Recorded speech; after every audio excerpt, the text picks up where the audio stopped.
Welcome back, warrior. We are going to be reading Second Chronicles chapter 18, and we need to do something with this. Maybe we'll just leave it like this. Okay, so Jehoshaphat of Judah joins Ahab of Israel to fight Syria. Ahab's false prophets foretell victory. Micaiah prophesies the fall and death of Ahab. The Syrians slay Ahab. Okay, so really quick, we need to remember Jehoshaphat is doing well and is being blessed, right? And is blessed, but he makes questionable choice by forming an alliance with King Ahab. And he's a wicked king from the kingdom of Israel. So we're going to be reading this. Um, we're going to be reading this in this chapter. So remember something from this chapter. Like, what do we want? What do we want to remember from this chapter? Is kind of what I was trying to say. Okay. Now, Jehoshaphat had riches and honor in abundance and joined affinity with Ahab.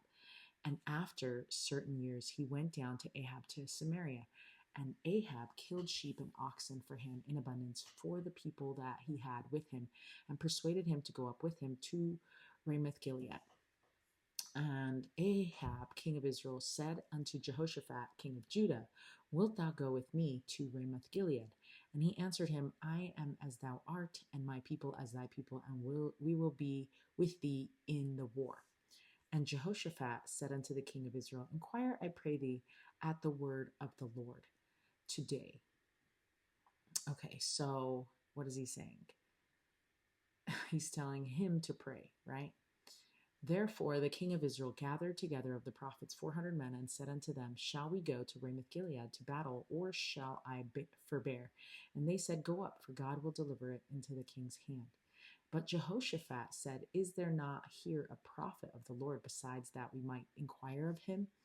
And the king of Israel said unto Jehoshaphat, There is not yet one man, but whom we may inquire of the Lord. But I hate him, for he never prophesied good unto me, but always evil. The same is Micaiah, the son of Ilma. And Jehoshaphat said, Let not the king say so. And the king of Israel called for one of his officers and said, Fetch quickly Micaiah, the son of Imla.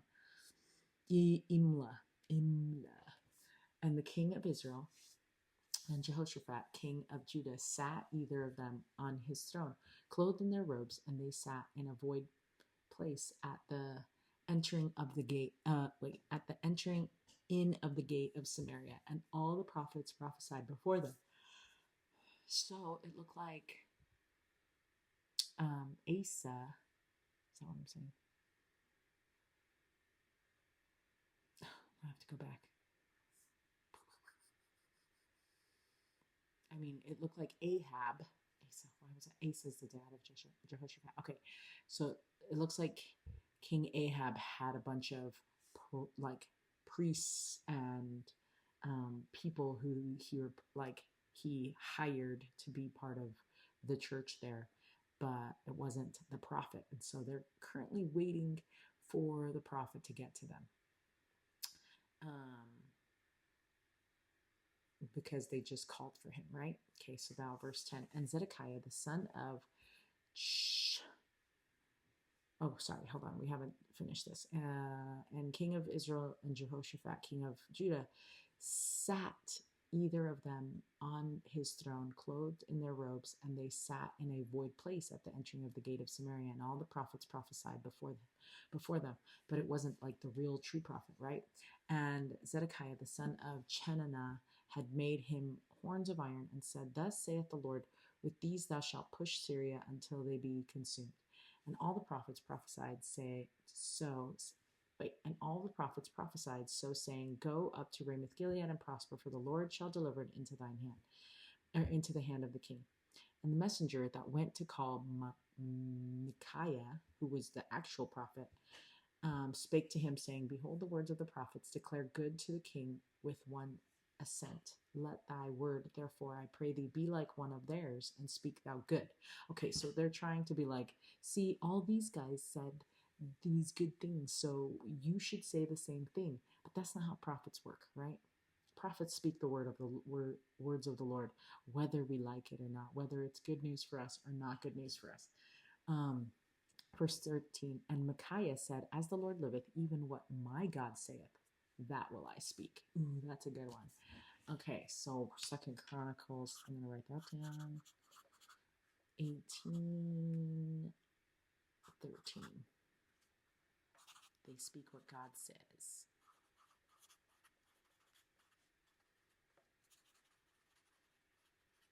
See this, just take this time to write your scripture also, because this is what this is all about, you know? It's all about writing and connecting with Christ and like allowing the Spirit to teach us here in this space while we're in the Word.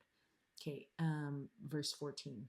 And when he was come to the king said unto him, Micaiah, shall we go to Ramoth Gilead to battle, or shall I forbear? And he said, go ye up and prosper, and they shall be delivered into your hand.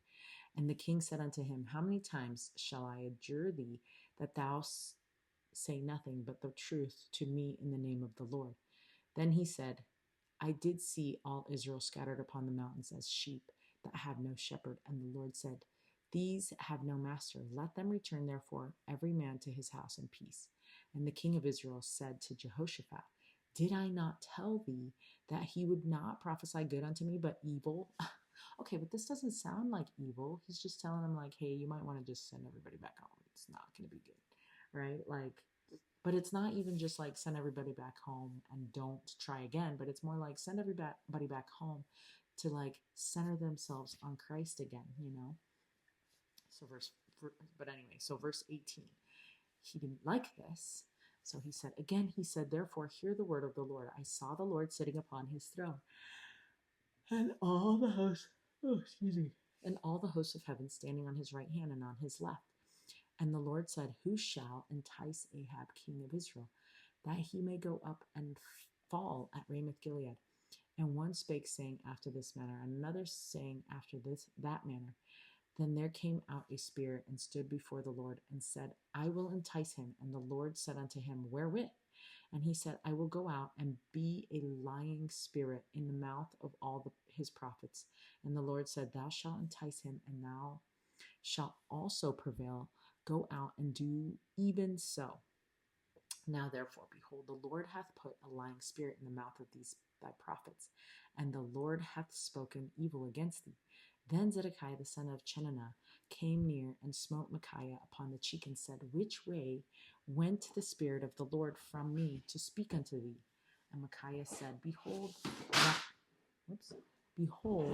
thou shalt see on that day when thou shalt go into an inner chamber to hide thyself.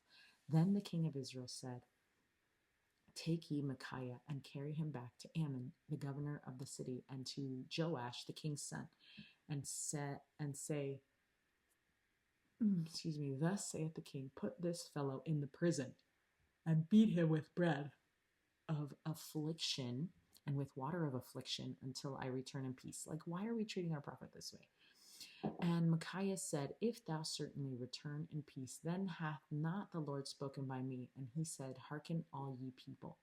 So the king of Israel and Jehoshaphat the king of Judah went up to Ramoth Gilead, and the king of Israel said unto Jehoshaphat, I will disguise myself and will go to battle, but put thou on thy robes. So the king of Israel disguised himself, and they went to the battle.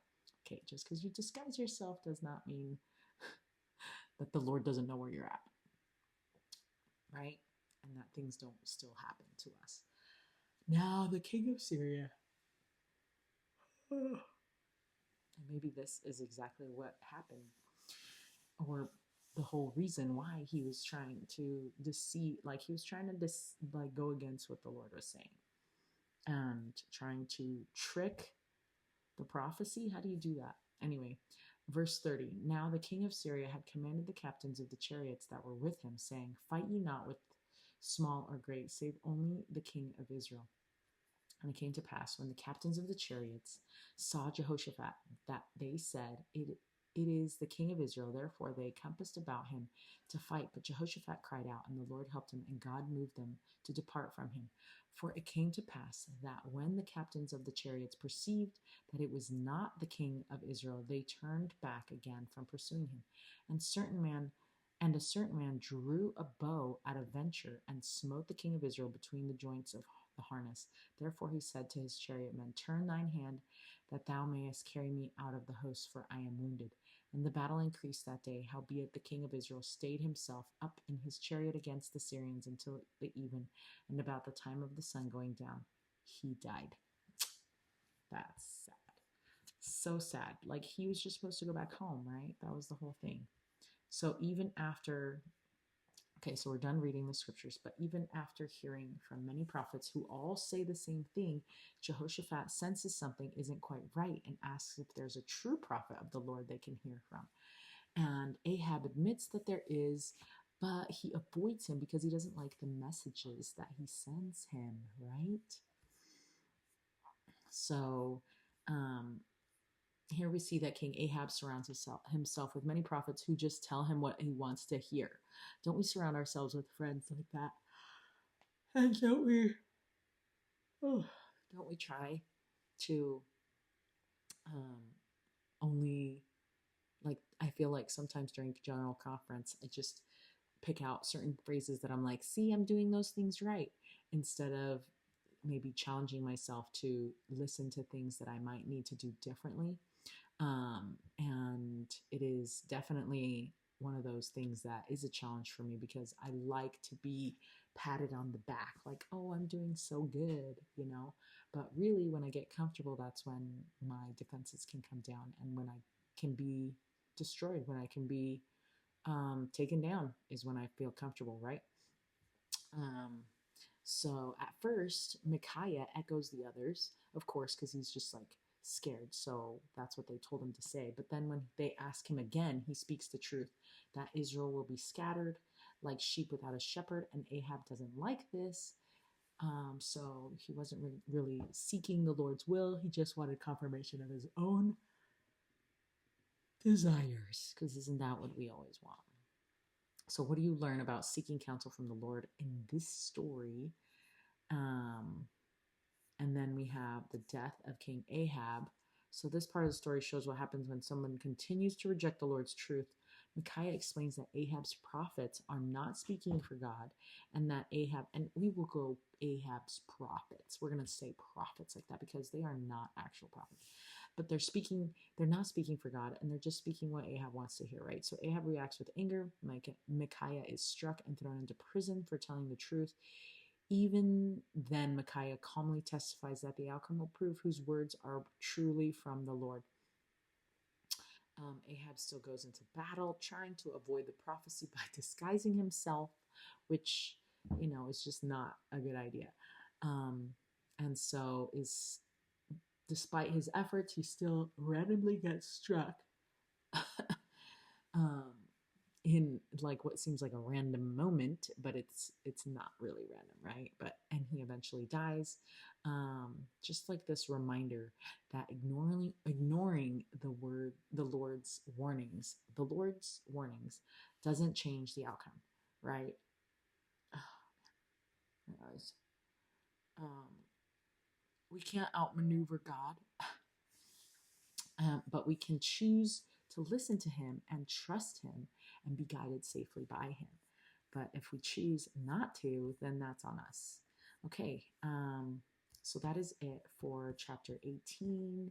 And if you feel alone in a battle that you never asked to fight, and you need some strength, receive a monthly Christ-centered hug in the mail from me to remind you who you are, to expose the enemy's lies, and to strengthen your soul and give you simple challenges you can act on. Go to warriorletters.com for your first letter.